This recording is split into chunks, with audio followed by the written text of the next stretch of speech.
जय हिंद दोस्तों, स्वागत है आप सभी का। दोस्तों इस क्लास में हम कर रहे हैं यूपीपीसीएस प्रीलिम टेस्ट सीरीज 2023 की। दोस्तों जो आज की हमारी टेस्ट सीरीज है वो है 14 नंबर की यूपी 23-14 ये टेस्ट सीरीज है और ये सीरीज नंबर है वी सामान्य अध्ययन पेपर 1 है। दोस्तों अगर आपको इसकी पीडीएफ चाहिए तो आप हमारे टेलीग्राम चैनल पर जाकर जुड़ जाइए। दोस्तों टेस्ट को अंत तक देखना, टेस्ट में काफ़ी अच्छे प्रश्न है और हर प्रश्न को अच्छे से देखते हुए चलना है। दोस्तों लास्ट में आपको बताना है कि आपके प्रश्न कितने ठीक हुए हैं। दोस्तों इसकी पीडीएफ आपको टेलीग्राम चैनल पर मिल जाएगी, उसके बाद आप इसका डिस्क्रिप्शन पढ़ सकते हैं, यानी कि इसकी व्याख्या देख सकते हैं। तो चलिए दोस्तों आगे की ओर शुरुआत करते हैं और देखते हैं हमारे इसमें कैसे कैसे प्रश्न हैं। दोस्तों ये हमारे प्रश्न रखे हैं, थोड़ा हम बड़ा कर लेते हैं। दोस्तों ये आज का हमारा ये पहला प्रश्न है।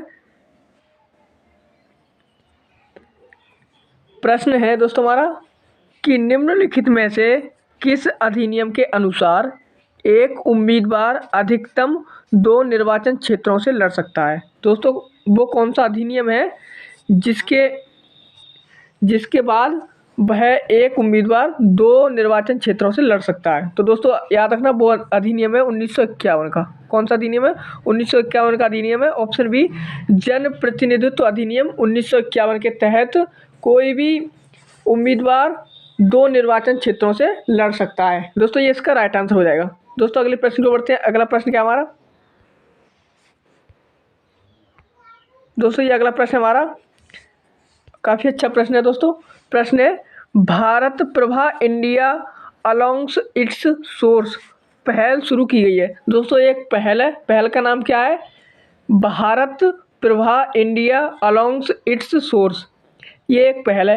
ये दोस्तों किसके द्वारा शुरू की गई है? तो दोस्तों याद रखना ये किसके द्वारा? तो ये पत्तन पोत परिवहन और जलमार्ग मंत्रालय द्वारा।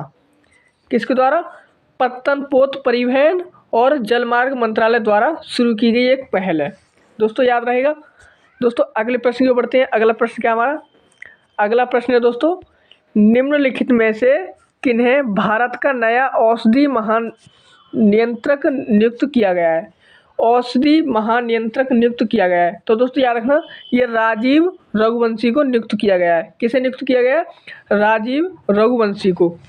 याद रखना दोस्तों प्रश्न पूछा जा सकता है आपसे, राजीव रघुवंशी को नियुक्त किया गया है। दोस्तों अगले प्रश्न को बढ़ते हैं। अगला प्रश्न क्या हमारा? दोस्तों अगला प्रश्न हमारा राष्ट्रीय अनुसूचित जनजाति आयोग एनसीएसटी के संदर्भ में। दोस्तों एनसीएसटी के संदर्भ में, राष्ट्रीय अनुसूचित जनजाति आयोग के संदर्भ में निम्नलिखित में से कौन सा कथन सही है? दोस्तों 2 कथन दे रखे हैं और पूछा हुआ है कौन सा कथन सही है। दोस्तों देख लेते हैं इसका पहला कथन। पहला कथन है दोस्तों इसकी स्थापना 2004 में की गई थी। तो दोस्तों आप सभी को याद रखना इसकी स्थापना वर्ष 2005 में की गई थी। तो दोस्तों याद रखना ये हमारा क्या है? ये पहला कथन गलत है। क्यों गलत है? तो दोस्तों याद रखना जो एनसीएसटी आयोग है इसकी स्थापना 2004 में की गई थी। 2004 में कब की गई थी? 2004 में। लेकिन ये एक बात ये भी याद रखना 89वां संविधान संशोधन 2003 के द्वारा, संविधान संशोधन याद रखना है कौन सा है? 89वां संविधान संशोधन 2003 के द्वारा इसकी स्थापना हुई थी। कब? 2004 में।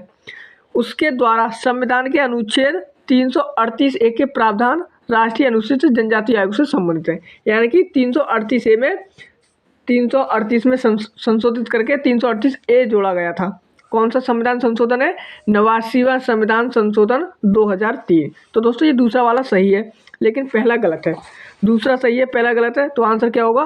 केवल 2 ऑप्शन, केवल 2 सही है। याद रखना दोस्तों 2004 में स्थापना हुई है, 2003 का संविधान संशोधन है, 89वां संविधान संशोधन है इसका।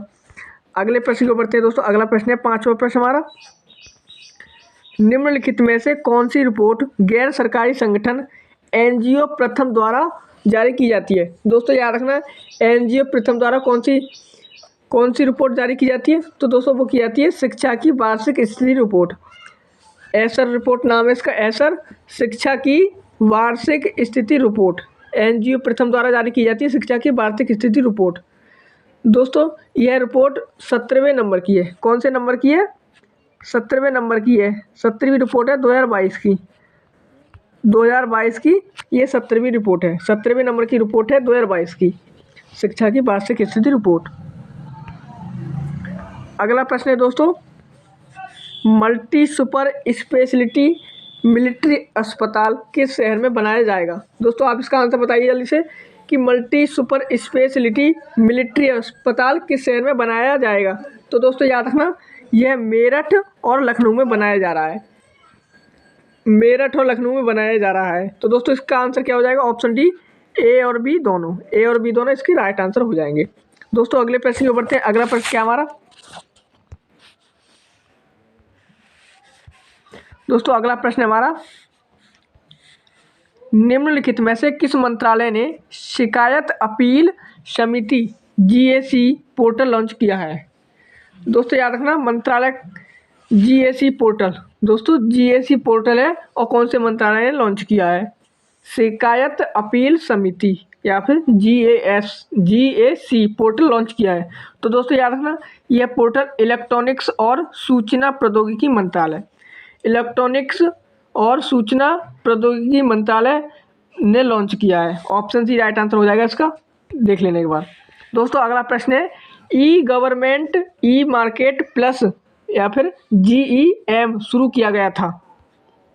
दोस्तों क्या नाम है इसका, government e market plus GEM शुरू किया गया था। दोस्तों ये किसके द्वारा शुरू किया गया है, तो ये शुरू किया गया है वाणिज्य एवं उद्योग मंत्रालय, वाणिज्य एवं उद्योग मंत्रालय द्वारा शुरू किया गया है। ऑप्शन सी राइट आंसर होगा, वाणिज्य एवं उद्योग मंत्रालय द्वारा शुरू किया गया है। कौन सा, GEM, government e market plus. दोस्तों अगला प्रश्न है बहुत इंपॉर्टेंट, 74वें भारत के 74वें गणतंत्र दिवस के मुख्य अतिथि कौन थे। दोस्तों 74 जो गणतंत्र दिवस था उसके मुख्य अतिथि कौन थे। दोस्तों ये प्रश्न आप सभी को पता होगा, अगर नहीं पता है तो आप इसको अच्छे से देख लेना। दोस्तों इसका आंसर है Abdel Fattah al Sisi, option A right answer होगा, अब्देल फतेह अल सीसी। दोस्तों ये कहाँ के राष्ट्रपति हैं, तो ये मिस्र के राष्ट्रपति हैं। कहाँ के, ये मिस्र के राष्ट्रपति हैं, मिस्र के राष्ट्रपति और पहली बार मिस्र से कोई राष्ट्रपति भारत आया है गणतंत्र दिवस के अवसर पर। दोस्तों अगला प्रश्न हमारा 10वें नंबर का, इसको भी देख लेते हैं। प्रश्न हमारा, इंडो इजराइल ट्रामा कोर्स कहाँ आयोजित किया गया था।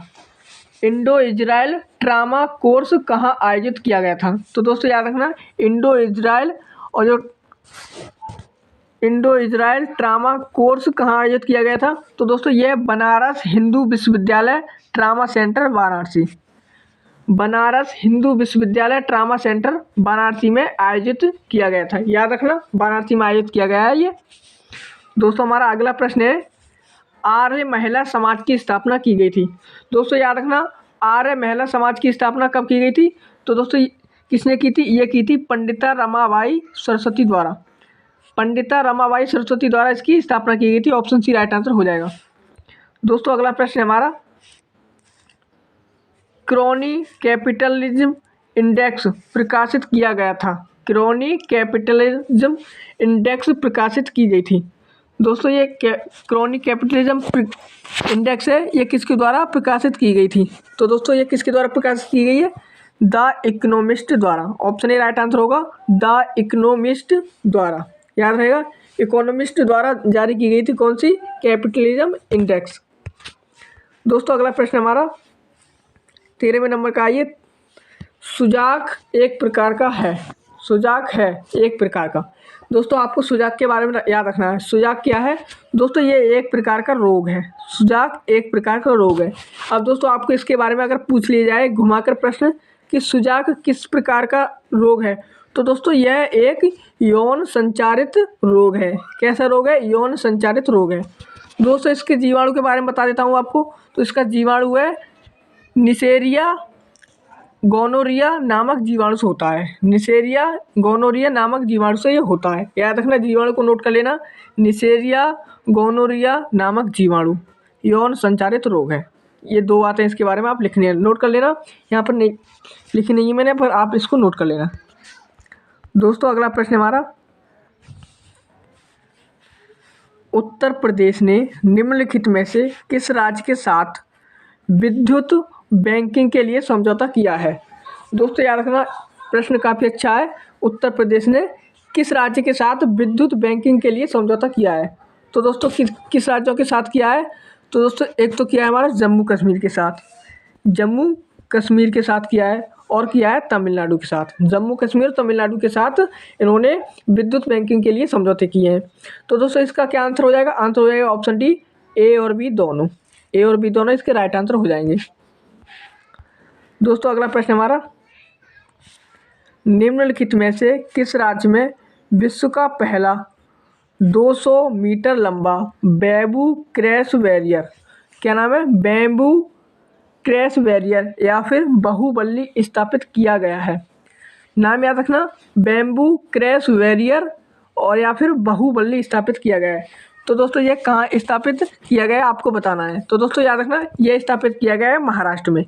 महाराष्ट्र में बाहुबली स्थापित किया गया है। 200 मीटर लंबा है, विश्व का पहला है, विश्व का पहला है, 200 मीटर लंबा है, बैम्बू क्रैश बैरियर या फिर बाहुबली नाम है इसका। दोस्तों अगला प्रश्न हमारा, प्राथमिक कृषि ऋण समितियां, प्राथमिक कृषि ऋण समितियां या फिर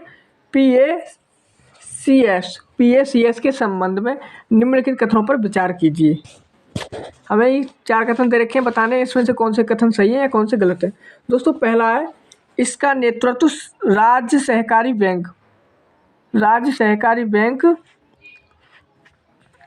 एससीबी द्वारा किया जाता है। तो दोस्तों एकदम राइट है, इसका नेतृत्व किसके द्वारा किया जाता है? एससीबी द्वारा किया जाता है। ये हमारा पहला कथन सही है। दूसरा है, यह किसानों को अल्पकालिक और मध्यम अवधि के कृषि ऋण प्रदान करता है। यह किसानों को अल्पकालिक और मध्यम अवधि के कृषि ऋण प्रदान करता है। दोस्तों ये भी राइट है। इसमें दोस्तों 2 कथन तो राइट हो गए, पहला और दूसरा हमारा सही है। दोस्तों इसमें आगे देख लेते हैं। इसमें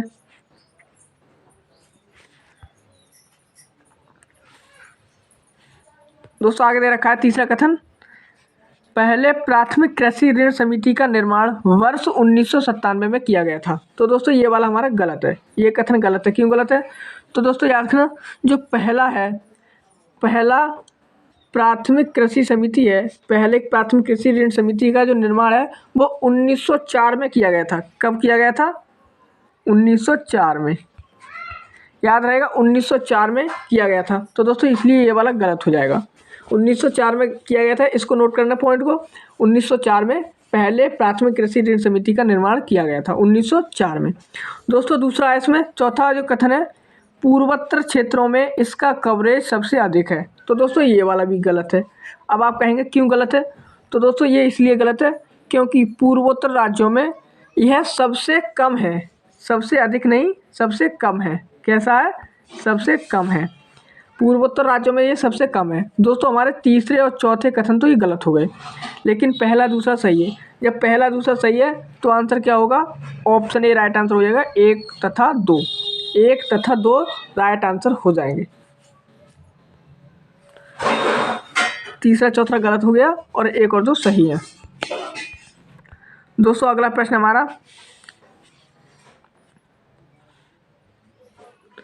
हाल ही में विश्व आर्थिक मंच WEF वर्ल्ड इकोनॉमिक फोरम ने चौथी औद्योगिक क्रांति के लिए अपना केंद्र C4IR स्थापित करने के लिए निम्नलिखित में से किस शहर का चयन किया है?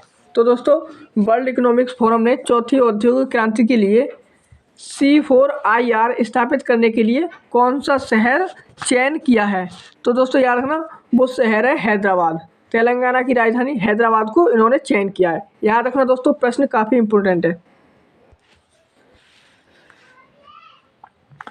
दोस्तों अगला प्रश्न है, निम्नलिखित में से किस राज्य की तर्ज पर उत्तर प्रदेश में कृषि सर्वेक्षण किया जाएगा?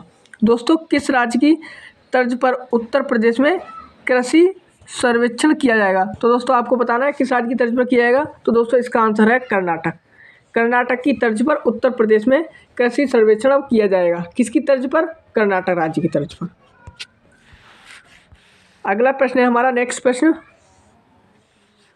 निम्नलिखित में से किस भारतीय नौसेना के जहाज ने अंतर्राष्ट्रीय समुद्री अभ्यास कटलेक्स एक्सप्रेस 2023 या फिर IMX CE 2023 में भाग लिया है? तो दोस्तों याद रखना, कटलेक्स एक्सप्रेस ये किसने लिया है? तो इसमें भाग लिया है INS त्रिकंद ने। IS त्रिकंद ने भाग लिया है। किसने भाग लिया है? INS Trikand. Option A right answer हो जाएगा, INS त्रिकंद ने। दोस्तों अगला प्रश्न आ गया हमारा प्रधानमंत्री मुद्रा योजना के संदर्भ में। किसके संदर्भ में? प्रधानमंत्री मुद्रा योजना के संदर्भ में। सही उत्तर हमें बताना है, इसमें से सही कथन हमें चुनना है। दोस्तों बात करें प्रधानमंत्री मुद्रा योजना के बारे में, तो दोस्तों ये कब लॉन्च हुई थी? तो दोस्तों ये 2015 में लॉन्च हुई थी। कब लॉन्च हुई थी? 2015 में। डेट नोट कर लेना, डेट 2015 में लॉन्च हुई थी। दोस्तों इसका जो पहला कथन है उसको देख लेते हैं। जो पहला कूट है इसका, यह लघु व्यवसाय उद्यमों के लिए 5 लाख तक संपार्श्विक मुक्त संस्थागत ऋण प्रदान करता है। तो दोस्तों याद रखना, ये हमारा कथन गलत है। क्यों गलत है आप उसको भी नोट करना। दोस्तों यह 10 लाख तक का ऋण देता है। कितने लाख तक का? 10 लाख तक का। इसमें दे रखा है 5 लाख। तो दोस्तों इसको नोट कर लेना, 10 लाख तक का ऋण प्रदान करता है दोस्तों, इसलिए गलत है। अब दोस्तों दूसरा देख लेते हैं। दूसरा देख लेते हैं दोस्तों। दूसरा है दोस्तों गैर बैंकिंग वित्तीय कंपनियां NBFC को ऋण देने वाली सदस्य संस्थाओं से बाहर रखा गया है। यानी कि जो NBFC है, इस कथन में कहा गया है कि NBFC को ऋण देने वाली सदस्य संस्थाओं से बाहर रखा गया है। तो दोस्तों ये भी गलत है। अब कहेंगे क्यों गलत है? तो दोस्तों याद रखना कि दोस्तों इस मुद्रा योजना में जो ऋण देती हैं संस्थाएं, वो ऋण देती हैं संस्थाएं, उसमें गैर बैंकिंग वित्तीय कंपनी NBFC शामिल है। दोस्तों ये भी ऋण बांटती है, लेकिन इसमें मना कर दिया गया है। क्या कह दिया गया? बाहर रखा गया है। तो दोस्तों इसलिए ये वाला गलत हो गया। इसमें दोस्तों दोनों कथन गलत हैं। अब दोस्तों आपको इसमें मैं थोड़े से पॉइंट और बता देता हूँ कि दोस्तों इसमें से कौन कौन सी संस्थाएं हैं जो ऋण बांटती हैं। तो उनको एक बार देख लेते हैं। प्राथमिक कृषि ऋण समिति के अंतर्गत प्रधानमंत्री मुद्रा योजना के अंतर्गत कौन कौन सी संस्थाएं हैं जो ऋण बांटती हैं। तो दोस्तों जो पहली संस्था है वो है SCB।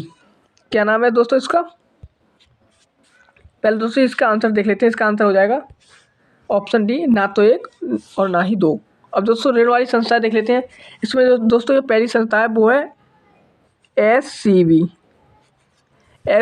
दोस्तों इसका नाम है अनुसूचित वाणिज्यिक बैंक। अनुसूचित वाणिज्यिक बैंक। दोस्तों अगली है क्षेत्रीय ग्रामीण bank RRB।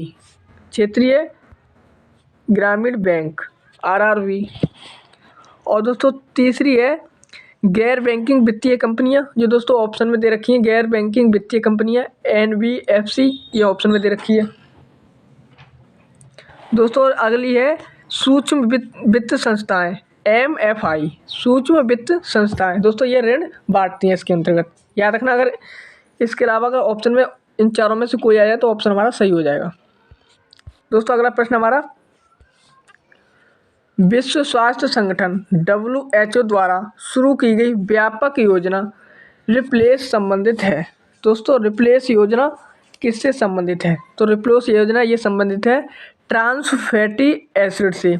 Option A right होगा, ट्रांस फैटी एसिड से संबंधित है रिप्लेस योजना, ट्रांस फैटी एसिड।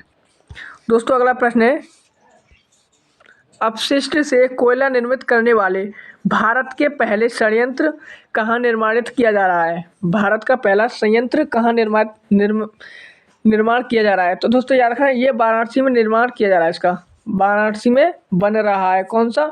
अपशिष्ट से कोयला निर्माण करने वाला पहला जो संयंत्र है वो वाराणसी में बन रहा है। ऑप्शन बी राइट आंसर हो जाएगा। दोस्तों अगला प्रश्न है फ्रिंजेक्स 23 भारत और किस देश के बीच पहला संयुक्त सैन्य अभ्यास है? फ्रिंजेक्स 23 दोस्तों याद रखना, फ्रिंजेक्स 23 भारत और फ्रांस के मध्य होता है। भारत और फ्रांस के मध्य फ्रिंजेक्स 23 किया जाता है। फ्रांस के साथ साथ गरुड़ वरुण भी किए जाते हैं। शक्ति, गरुड़, वरुण, ये 3 भी किए जाते हैं। शक्ति, गरुड़, वरुण तीनों। दोस्तों अगला प्रश्न हमारा सूची फर्स्ट को सूची सेकंड के साथ सुमेलित करना है। डिजिटल पहले और संबंधित क्षेत्र हैं। तो दोस्तों देख लेते हैं कौन कौन से इसमें सही हो जाएंगे।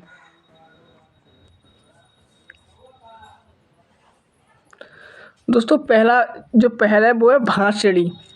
दोस्तों भाषणी की बात करें तो दोस्तों ये भाषा अनुवाद प्लेटफॉर्म है। भाषणी भाषा अनुवाद प्लेटफॉर्म। अगला है जेनेसिस स्टार्टअप प्लेटफॉर्म है। मेरी पहचान ये दोस्तों एक नागरिक लॉगिन है। और मेघराज ये दोस्तों क्लाउड कंप्यूटिंग है। मेघराज क्लाउड कंप्यूटिंग है। दोस्तों चारों के मिलान हो गए। तो दोस्तों क्या आंसर हो जाएगा?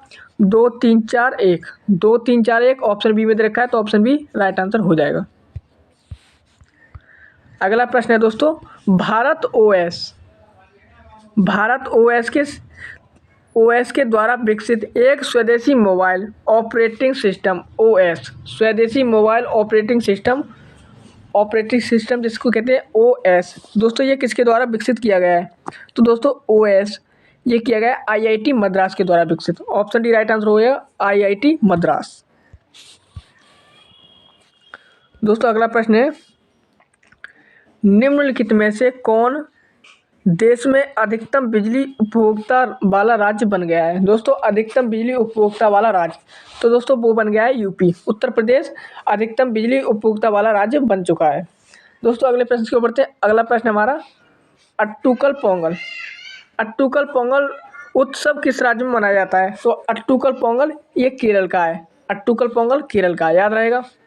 दोस्तों अगला प्रश्न है कौन सा देश वर्ष 2022 में प्रेषण का सबसे बड़ा प्राप्त करता है? दोस्तों प्रेषण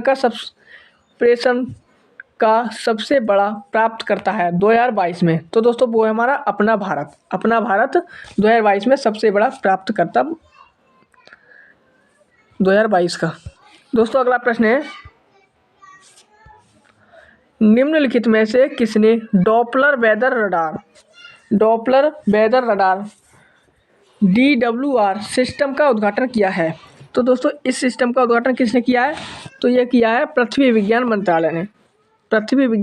ऑप्शन सी राइट आंसर होगा पृथ्वी विज्ञान मंत्रालय। पृथ्वी विज्ञान मंत्रालय ने DWR सिस्टम का उद्घाटन किया है। दोस्तों अगला प्रश्न है सांसद खेल महाकुंभ 2022-23 का दूसरा चरण निम्नलिखित में से किस जिले में आयोजित किया जा रहा है? तो दोस्तों ये किस जिले में आयोजित किया जा रहा है? ये किया जा रहा है बस्ती में आयोजित किया जा रहा है महाकुंभ। सांसद खेल महाकुंभ 2022-23 का जो दूसरा चरण है वो बस्ती जिले में आयोजित किया जा रहा है।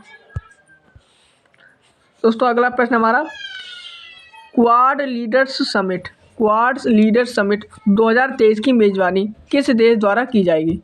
तो दोस्तों याद रखना क्वाड लीडर्स समिट की जो 2023 की मेजबानी है वो ऑस्ट्रेलिया कर रहा है। दोस्तों क्वाड में कौन कौन से देश शामिल हैं? तो दोस्तों याद रखना अमेरिका, जापान,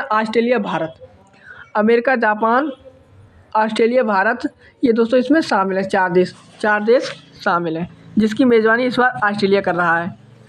ये दोस्तों 4 देश इसमें दे रखे हैं Bharat, Japan, Australia, US, Japan, Bharat, Australia ये चारों क्वाड में शामिल हैं। 2023 की मेजबानी ऑस्ट्रेलिया कर रहा है। दोस्तों जो हमारा अगला प्रश्न है वो है केंद्रीय बजट 2023-24 के अनुसार नई कर व्यवस्था में छूट की सीमा को बढ़ा दिया गया है। दोस्तों ये तो सभी को पता होगा कि इसकी छूट की सीमा 7 लाख तक कर दी गई है। 7 लाख तक छूट की सीमा बढ़ा दी गई है जो 2023-24 का बजट है। दोस्तों अगला प्रश्न है न्यूरोमॉर्फिक कंप्यूटिंग विकसित किया गया है। न्यूरोमॉर्फिक कंप्यूटिंग ये दोस्तों न्यूरोमॉर्फिक कंप्यूटिंग है, ये किसके द्वारा विकसित किया गया है? तो दोस्तों याद रखना ये Jawaharlal Nehru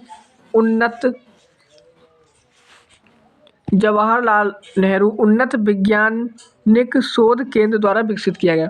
option A right answer होगा जवाहरलाल नेहरू उन्नत वैज्ञानिक शोध केंद्र द्वारा न्यूरोमॉर्फिक कंप्यूटिंग विकसित किया गया है। याद रखना दोस्तों इसका प्रश्न। दोस्तों अगला प्रश्न है निम्नलिखित में से किस राजवंश ने कालिंजर किले का निर्माण किया था? दोस्तों कालिंजर किले का निर्माण ये किया था चंदेल वंश ने। चंदेल वंश के शासकों ने इसका निर्माण किया था, चंदेल वंश ने। दोस्तों अगला प्रश्न है, भारतीय अंतरिक्ष अनुसंधान संगठन, भारतीय अंतरिक्ष अनुसंधान संगठन इसरो के अवलोकन के अनुसार उत्तराखंड के निम्नलिखित जिलों में से कौन सा देश में सबसे अधिक भूस्खलन प्रवण जिला है? दोस्तों इसरो के अनुसार देश में सबसे ज़्यादा भूस्खलन वाले ज़िले कौन से हैं? तो दोस्तों वो हैं उत्तराखंड के 2 ज़िले हैं, वो है रुद्रप्रयाग और टिहरी गढ़वाल। रुद्रप्रयाग है और टिहरी गढ़वाल, इन दोनों ज़िलों में सबसे ज़्यादा भूस्खलन हुआ है। तो दोस्तों आंसर क्या होगा? ऑप्शन डी, ए और बी दोनों। दोस्तों अगला प्रश्न आ गया, काफ़ी अच्छा प्रश्न है। प्रश्न है, भारत के कृषि निर्यात के संदर्भ में, भारत के कृषि निर्यात के संदर्भ में निम्नलिखित कथनों में से कौन सा कथन सही है? दोस्तों 2 कथन दे रखे हैं। ये दोस्तों प्रश्न काफ़ी अच्छा है और ये ऑब्जर्वेशन बेस्ड प्रश्न है, यानी कि प्रश्न काफ़ी अच्छा है। देखते हैं प्रश्न में क्या दे रखा है। पहला है, इसमें चावल और चीनी 2 मुख्य योगदान करता है। तो दोस्तों ये वाला कथन एकदम राइट है। क्यों? दोस्तों भारत का जो कृषि निर्यात के क्षेत्र में सबसे ज़्यादा कृषि से जो निर्यात होता है वो होता है चावल और दूसरा होता है चीनी। चीनी गन्ने से बनती है, तो चावल और चीनी सबसे ज़्यादा मुख्य 2 योगदान करता है। पहला एकदम राइट है दोस्तों, दूसरा पहला तो राइट है। अब दोस्तों दूसरा कथन देखिएगा, देखिए दोस्तों दूसरा कथन क्या है दोस्तों? यह वर्ष 2015-16 से 2021-22 तक लगातार बढ़ रहा है। क्या हो रहा है दोस्तों? लगातार बढ़ रहा है। दोस्तों अगर आपको जब इसकी PDF मिल जाए तो आपको इसमें एक चार्ट दिखेगा, आप उस चार्ट को ऑब्जर्वेशन कर लेना, किस प्रकार बढ़ा है, किस प्रकार घटा है। तो दोस्तों मैं इसके बारे में आपको थोड़ा सा बता देता हूँ कि दोस्तों 2013-14 में ये पिछले जो अभी 10 साल बीते हैं इनसे सर्वाधिक रहा था। 2013-14 में सर्वाधिक रहा था दोस्तों। उसके बाद ये घटता हुआ आया था 2016-17 तक। 14-15 में भी घटा, 15-16 में घटा, फिर 16 और 17 में सबसे कम हो गया 16 और 17 में बिल्कुल घटा। दोस्तों 15-16 की बात हो रही है, 15-16 से 16-17 में ये घट गया। उसके बाद धीरे धीरे बढ़ना शुरू होता है और ये 20-21 में जाके बढ़ जाता है, अच्छा खासा बढ़ गया। उसके बाद दोस्तों 2021-22 में घट गया, फिर 22-23 में और ज़्यादा घट गया। यानी कि लगातार बढ़ा नहीं है, घटता रहा, बढ़ता रहा है। यानी कि लगातार बढ़ा नहीं है, घटता और बढ़ता रहा है। तो दोस्तों ये वाला गलत हो जाएगा, ये वाला गलत हो गया। तो आंसर क्या होगा? ऑप्शन ए, केवल एक सही है। दोस्तों अगला प्रश्न है, सांख्य सागर झील निम्नलिखित में से किस राज्य में स्थित है? सांख्य सागर झील दोस्तों ये मध्य प्रदेश में स्थित है। सांख्य सागर झील मध्य प्रदेश में। अगला प्रश्न है, निम्नलिखित में से किसने विश्व भारती विश्वविद्यालय की स्थापना की थी? विश्व भारती विश्वविद्यालय की स्थापना दोस्तों यह किसने की थी आपको बताना है। तो दोस्तों ये आपको बता देता हूँ, रविंद्रनाथ टैगोर ने की थी। ऑप्शन डी राइट आंसर होगा, रविंद्रनाथ टैगोर ने विश्व भारती विश्वविद्यालय की स्थापना की थी। दोस्तों अगला प्रश्न है, स्क्रब टाइफस एक जानलेवा संक्रमण है, यह किसके कारण होता है? तो दोस्तों यह किसके कारण होता है? स्क्रब टाइफस एक जानलेवा कैसा है? संक्रमण है। ये दोस्तों किसके द्वारा होता है? तो दोस्तों ये जीवाणु के द्वारा होता है। किसके द्वारा? जीवाणु के द्वारा। दोस्तों अगला प्रश्न है, निम्नलिखित में से कौन सा अभ्यास भारत और फ्रांस के मध्य हुआ है? भारत और फ्रांस के मध्य हुआ है। तो दोस्तों मैं इसको पिछले प्रश्न में आपको बता चुका हूँ। शक्ति वरुण गरुण ये सभी क्या होते हैं? भारत और फ्रांस के मध्य होते हैं। तो आंसर क्या होगा? उपयुक्त सभी। दोस्तों हम पिछले प्रश्न में देख सकें एक एक्सरसाइज फ्रिंजेक्स ये दोस्तों ये भी भारत और फ्रांस के मध्य हुई है। फ्रिंजेक्स भारत और फ्रांस के मध्य हुई है। अगला प्रश्न है, निम्नलिखित में से किस भारतीय सेना द्वारा ऑप्स अलर्ट अभ्यास आयोजित किया गया था? ऑप्स अलर्ट अभ्यास आयोजित किया गया था। दोस्तों किस भारतीय सेना द्वारा? ऑप्स अलर्ट अभ्यास। तो दोस्तों याद रखना, ये ऑप्स अलर्ट अभ्यास है, ये दोस्तों सीमा सुरक्षा बल द्वारा विकसित किया गया है, आयोजित किया गया है सीमा सुरक्षा बल द्वारा। कौन सा है? ऑप्स अलर्ट अभ्यास सीमा सुरक्षा बल द्वारा आयोजित किया गया था।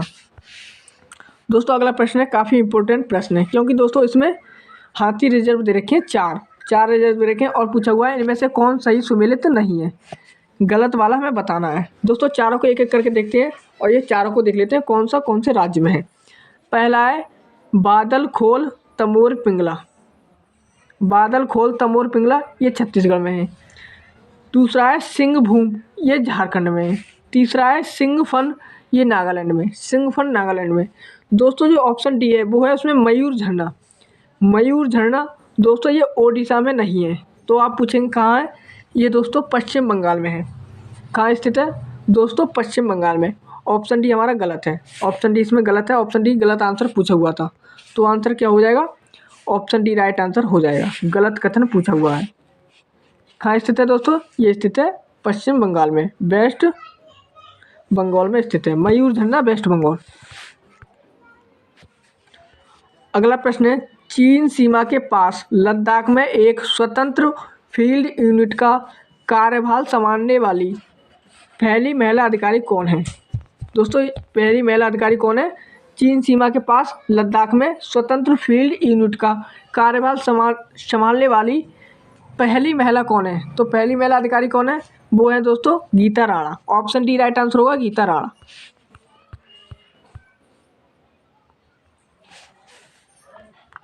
अगला प्रश्न है दोस्तों, लामू द्वीप समूह किसके पूर्वी तट पर स्थित है? लामू द्वीप समूह किसके पूर्वी तट पर स्थित है? तो दोस्तों याद रखना, यह केन्या के पूर्वी तट पर स्थित है। ऑप्शन बी राइट होगा, केन्या, केन्या के पूर्वी तट पर स्थित है। अगला प्रश्न है दोस्तों, निम्नलिखित में से किस राज्य के आपदा प्रबंधन प्राधिकरण को सुभाष चंद्र बोस आपदा प्रबंधन पुरस्कार 2023 से सम्मानित किया गया है? दोस्तों आपदा प्रबंधन प्राधिकरण को सुभाष चंद्र बोस आपदा प्रबंधन पुरस्कार 2023 से सम्मानित किया गया था।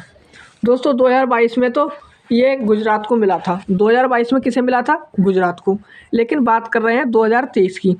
तो दोस्तों 2023 में यह ओडिशा को मिल गया है, 2023 में ओडिशा को दे दिया गया है और 2022 में गुजरात को मिला था। अगला प्रश्न है, अक्षय ऊर्जा स्थापित क्षमता के संबंध में भारत का वैश्विक स्थान क्या है? दोस्तों भारत का है चौथा स्थान। अक्षय ऊर्जा में भारत का चौथा स्थान है, याद रखना। कौन सा है? फोर्थ स्थान। अगला प्रश्न है दोस्तों, नासा ने multi angle imager aerosol MAIA mission launch करने के लिए किस देश के साथ साझेदारी की है? दोस्तों नासा ने multi angle imager aerosol mission के लिए किस देश के साथ साझेदारी की है? तो याद रखना, यह की है इटली के साथ, इटली के साथ साझेदारी की है नासा ने। दोस्तों अगला प्रश्न आ गया, ये दोस्तों प्रश्न काफ़ी अच्छा है। इस प्रश्न में आपको मंगोलिया से संबंधित काफ़ी सारे कथन देखने को मिलेंगे। देखते हैं मंगोलिया के बारे में, चारों कथन को पढ़ते हैं और बताना है इसमें से कौन सा कथन सही है। दोस्तों आप हर एक पॉइंट को नोट करते हुए चलना है, मैं आपको बोल दूंगा। दोस्तों पहला कथन है, यह पश्चिम एशिया का एक स्थल अवरुद्ध देश है। दोस्तों प्रश्न में क्या देखा है? पश्चिम एशिया। दोस्तों बात करें मंगोलिया की, तो दोस्तों मंगोलिया के उत्तर में रूस है और उसके दक्षिण में चीन है। और दोस्तों ये मंगोलिया चीन और रूस से चारों तरफ से घिरा है। क्या है? एक स्थल अवरुद्ध देश है। तो दोस्तों यह पश्चिम एशिया में तो होगा नहीं, तो फिर कहाँ है? तो दोस्तों यह पूर्वी और मध्य एशिया में है, पूर्वी मध्य एशिया में, यानी कि पूरब की तरफ मध्य एशिया में स्थित है। तो दोस्तों हमारा पहला कथन क्या हो जाएगा? गलत हो जाएगा, ये गलत यहीं पर हो जाएगा। मैंने इसकी आपको स्थिति बता दी है, मंगोलिया की मैंने आपको स्थिति बता दी है, चीन और रूस के मध्य है। तो दोस्तों ये कहाँ हो गया? ये पूर्वी मध्य एशिया में हो गया, यानी कि पूरब की तरफ मध्य एशिया में। अब दोस्तों दूसरा कथन है, यह दुनिया का सबसे कम आबादी वाला देश है। दोस्तों ये वाला कथन एकदम राइट है। यह दुनिया का सबसे कम आबादी वाला देश है। दूसरा कथन हमारा राइट है। दोस्तों एक पॉइंट इसमें और आपको बता देता हूँ मैं, यह दूसरा सबसे बड़ा स्थल अवरुद्ध देश है। दूसरा सबसे बड़ा स्थल अवरुद्ध देश कौन सा है? मंगोलिया है। एक पॉइंट ये बढ़ गया इसमें, ये वाला याद रखना। अब दोस्तों तीसरा कथन है हमारा अनंत नीले आकाश की भूमि। अनंत नीले आकाश की भूमि या फिर इसे land of eternal blue sky के रूप में जाना जाता है। दोस्तों ये भी कथन गलत है। इसे अनंत नीले आकाश की भूमि भी कहते हैं। तीसरा राइट हो गया हमारा। दोस्तों दूसरा और तीसरा राइट हो चुका है, पहला गलत हो चुका है। अब हमारा जो चौथा कथन है 4 नंबर का, उसको भी देख लेते हैं। यह रूस के साथ नोमैडिक एलिफेंट अभ्यास आयोजित करता है। दोस्तों आपने करंट में पढ़ा होगा कि नोमैडिक एलिफेंट अभ्यास यह भारत के साथ करता है। किसके साथ? भारत के साथ होती है, इंडिया के साथ होती है, ना कि रूस के साथ। दोस्तों चौथा भी गलत हो गया। पहला गलत है, चौथा गलत है, लेकिन दूसरा और तीसरा सही है। नोमैडिक एलिफेंट भारत के साथ आयोजित होती है। दोस्तों आंसर क्या हो जाएगा? आंसर हो जाएगा 2 और 3। 2 और 3 सही है। ऑप्शन बी राइट होगा, 2 और 3। दोस्तों अगला प्रश्न है हक्कु पत्र संदर्भित करता है। दोस्तों हक्कु पत्र क्या है? तो ये भूमि शीर्षक विलेख को कहते हैं। भूमि शीर्षक विलेख को हक्कु पत्र कहते हैं। दोस्तों अगला प्रश्न हमारा श्री सप्तकोटेश्वर मंदिर निम्नलिखित में से किस राज्य में स्थित है? तो दोस्तों श्री सप्तकोटेश्वर मंदिर गोवा में स्थित है। श्री सप्तकोटेश्वर मंदिर गोवा में स्थित है। दोस्तों आज की क्लास में हम 50 प्रश्नों को ही रखते हैं। हमने आज की क्लास में 50 प्रश्न कर लिए हैं। दोस्तों इस टेस्ट में पूरे 150 प्रश्न हैं। 150 प्रश्न है। दोस्तों अगले 100 प्रश्नों को हम अगली क्लास में हल कर लेंगे। तो दोस्तों ये आपने इन प्रश्नों को अच्छे से देखा होगा और समझा होगा। अब आप इनके बारे में ज़्यादा पढ़ना चाहते हैं तो मैं PDF आपको टेलीग्राम चैनल पे अपलोड कर दूंगा। वहाँ से प्राप्त करके आप इसकी व्याख्या पढ़ लेना, तो आपको और भी क्वेश्चन इन प्रश्नों के बारे में ज़्यादातर जानकारी मिल जाएगी। अगर इनके आसपास से प्रश्न बनते हैं तो आप उनको सही कर पाएंगे। तो दोस्तों ये क्लास यहीं तक रखते हैं। दोस्तों अगर आप चैनल पर नए हैं तो इसे सब्सक्राइब भी कर सकते हैं। और दोस्तों अगर आपको क्लास अच्छी लगी हो तो लाइक कर दीजिएगा प्लीज़, लाइक भी कर सकते हैं। तो दोस्तों ये क्लास यहीं तक रखते हैं। मिलेंगे अगली क्लास में, तब तक के लिए जय हिंद।